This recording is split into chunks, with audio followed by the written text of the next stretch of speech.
आदाब, मेरा नाम डॉक्टर सुवर्चला है। मैं जीवा फर्टिलिटी सेंटर्स में साइंटिफिक डायरेक्टर हूँ। आयरन डेफिशिएंसी क्या है, आयरन क्या है और इसकी वजह से इनफर्टिलिटी कैसे हो सकता है, आइए आज जानने की कोशिश करें। आयरन एक बहुत एसेंशियल मिनरल है जो हमारे बॉडी में रेड ब्लड सेल्स को प्रोड्यूस करता है और ये जो रेड ब्लड सेल्स है ये ऑक्सीजन को लंग से थ्रू आउट द बॉडी ले जाते हैं। बहुत सारे और भी फंक्शंस हैं आयरन के, जैसे कि मसल मेटाबॉलिज्म को सपोर्ट करना, मसल ग्रोथ को प्रमोट करना, सेल फंक्शन ठीक से रहना, सिंथेसिस ऑफ इंपॉर्टेंट हार्मोन्स और हार्मोन्स के सिंथेसिस के लिए भी जरूरी होता है। ऐसा देखा गया है कि जो महिलाएं प्रेग्नेंट नहीं होती है उनको 18 मिलीग्राम्स आयरन पर डे लेना चाहिए और जो प्रेग्नेंट होती हैं उन्हें 27 मिलीग्राम्स आयरन लेना चाहिए हर रोज। अक्सर तो डाइट से ही जितना हमको आयरन चाहिए उससे मिल जाता है, क्योंकि ये जो मिनरल है बहुत सारे खाद्य पदार्थ में, जैसे बीन्स हो गया, दाल हो गए, लिवर, नॉनवेज हो गया, श्रिम्प, हरी पत्ती हो गई,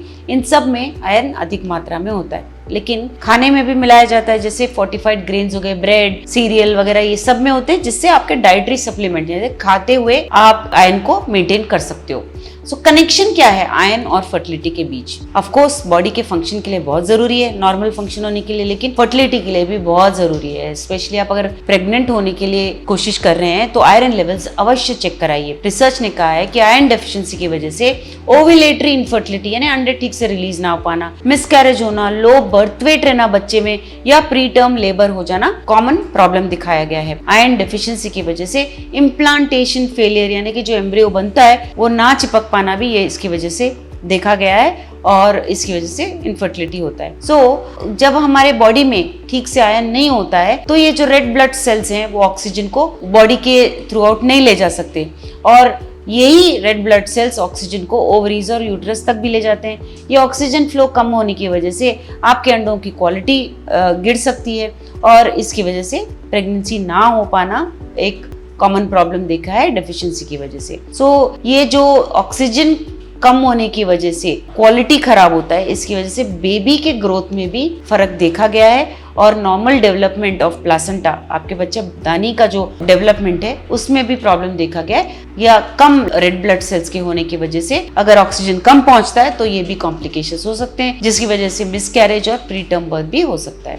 2006 में एक जर्नल है ऑब्स्टेट्रिक्स और गायनेकोलॉजी, उसमें पब्लिश किया गया कि आयरन सप्लीमेंट्स लेने वाले महिलाओं में 40% lower chance of ovulatory infertility यानी अंडा नहीं रिलीज होने का जो प्रॉब्लम होता है वो कम होता है। किससे कंपेयर करने पे? जो आयरन सप्लीमेंट्स नहीं लेते हैं उसमें। सो देखा गया आपने कि आयरन सप्लीमेंट्स लेने से ओव्यूलेटरी प्रॉब्लम्स कई हद तक कम हो सकते हैं। तो आयरन डेफिशिएंसी होने पे क्या होता है?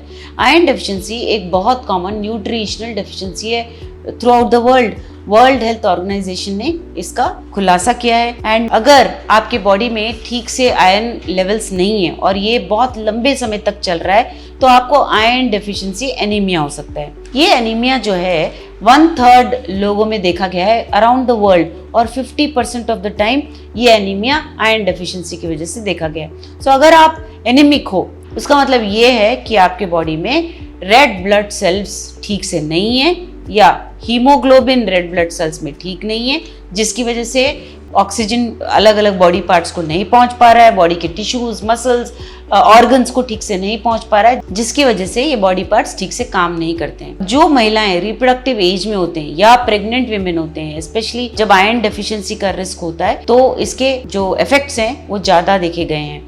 आयरन मेंस्ट्रुअल ब्लीडिंग के दौरान बाहर आ जाता है। सो इसीलिए अगर आपका हेवी फ्लो है तो बहुत जरूरी है कि आयरन का जो लेवल है आप रेगुलरली चेक कराते रहें, आपके हेल्थ और फर्टिलिटी के लिए अच्छा रहेगा। ये आयरन डेफिशिएंसी एनीमिया के सिम्टम्स क्या होते हैं? पहले तो ये डेफिशिएंसी माइल्ड होता है और इसके सिम्टम्स नहीं देखे जाते फिजिकली, बट जैसे जैसे टाइम बढ़ता है और बॉडी में बहुत ज्यादा आयरन डेफिशिएंसी होता है, एनीमिया के बहुत सारे फिजिकल साइंस यानी कि सिम्टम्स हो सकते हैं। कैसे? ज्यादा थकान होना, वीकनेस होना, स्किन बहुत पेल हो जाना हेडेक, डिजीनेस, थोड़ा चेस्ट पेन होना, हार्ट बीट ज्यादा बढ़ना, शॉर्टनेस ऑफ ब्रेथ कहते हैं एक और प्रॉब्लम होना, या हाथ और पैर ठंडे रहना, ब्रिटल नेल्स रहना, जबान में इन्फ्लेमेशन रहना, ये सब प्रॉब्लम्स देखे गए हैं। अगर आप में ये सिम्टम्स है तो जरूर एक डॉक्टर से संपर्क कीजिए। खुद से डायग्नोस मत कीजिए और खुद ही आयरन सप्लीमेंट्स नहीं लीजिए, बिकॉज ये सिम्टम्स किसी और हेल्थ प्रॉब्लम की वजह से भी हो सकते हैं और एक्सेस आयरन की वजह से भी नेगेटिव इफेक्ट्स हो सकते हैं। इसलिए आप एक डॉक्टर से संपर्क कीजिए